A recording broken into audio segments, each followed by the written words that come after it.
High বন্ধুরা, চলে এলাম একটা ব্লগ নিয়ে। সবাই কেমন আছো বলো? তো সবাই আশা করি ভালো আছো। তো আমি একটা ব্লগ নিয়ে চলে এলাম। আজ আপনাদের দেখাবো পিজা বানানো। তো পিজা বানানোর সময় পিজা বেসটা তো বেলে নিতে হবে। তো ঝটপট করে তাই একটু বেলে নিলাম। আর ব্লগটা বেশি বড়ো করা যাবে না, বেশি বড়ো করলে তোমরা দেখবে না, ছেলে তুলে দেবে। তো তাই কারণে বড় একটু ছোটো খাটোর মধ্যে করে দিলাম। পিজা বানানোর রেসিপি দিচ্ছি। আশা করি দেওয়ার পরে তোমরা এটা চেষ্টা করলে অবশ্যই ট্রাই করলে পারবে। তো পিজা বেস্ট তৈরি হয়ে গেল। এবার একটু হালকা করে বেক করে নিতে হবে এটাকে। এবারে বেক করার জন্য আমি চালের উপর চড়ে দিয়েছি। এটাকে কিন্তু দুদিকে ছেদ করে নিতে হবে, নাহলে ওটা তোমার রুটির মতো ফুলে গেলে পিজা বেস্টটা হবে না। ওটাকে ভালো করে সুন্দর করে ছেদ করে পিজা ওভেনে ঢুকিয়ে দিলাম। পিজা বেস্ট পুরো রেডি হয়ে গেছে অলরেডি। আমরা বেক করে বার করে নিলাম। Pizza best already almost ready হয়ে গেছে। এবারে আমরা এর উপরে ডালবো সস। সসটা বানানো রেডি আছে, সসটা রেডি হয়ে আছে। সসটা নিয়ে এলাম। এবার সসটা লাগাতে হবে ওর উপরে। সসটা লাগানোর প্রসেসিংটা আপনাদের দেখাচ্ছি, দেখুন। হাফ ইঞ্চি ছাড়িয়ে লাগাবে, সাইডে যে আছে হাফ ইঞ্চি ছাড়িয়ে লাগাবে, কারণ এটা যখন বেকিংয়ে দেওয়া হবে, ওই বেকিংটা যখন বেশি যখন সাইডে চলে যাবে তখন চিজটা নিচে পড়ে যাবে মেশিন। যাই হোক, এটাকে হাফ ইঞ্চি সাইডে ছাড়িয়ে লাগাতে হবে। না লাগালে চিজের যেটা বললাম, চিজটা পড়ে দিলে বেশি ভাবনা থাকে পড়ে যাওয়া। ওটাকে হাফ ইঞ্চি ছাড়িয়ে লাগালে খুব সুন্দর, দেখতেও সুন্দর লাগবে। আর দ্বিতীয়ত যেটা ভালো। তো এবার সসটা লাগানো কমপ্লিট হতে চলেছে। এবারে এর উপরে আমরা ডালবো। সসটা সুন্দর করে লাগিয়ে নেবে, যাতে না এদিক ওদিক ক্যাপ থাকে। ভালো করে সুন্দর করে গোল করে লাগিয়ে নেবে, জিনিসটাকে দেখতে সুন্দর লাগে, আর কিছু না। এবারে যে কোনো জিনিস দেখতে সুন্দর লাগলে তো খেতে সুন্দর লাগবে, ওটা কোনো ব্যাপার না। তো এর উপরে আমরা ডালবো চিজ, মোজরেলা চিজ।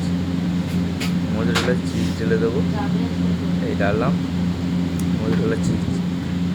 এটা আমুলেরও পাওয়া যায়, এটা অনেক রকম ভ্যারাইটি পাওয়া যায়। এবার যে যেরকম ইউজ করতে পারবে।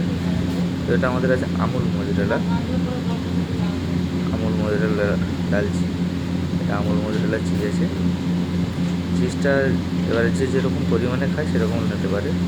এবারে কারোর যদি মানে চিজ অতটা হেলদি মানে ভালো না লাগে, তো তার অল্প চিজও নিতে পারে।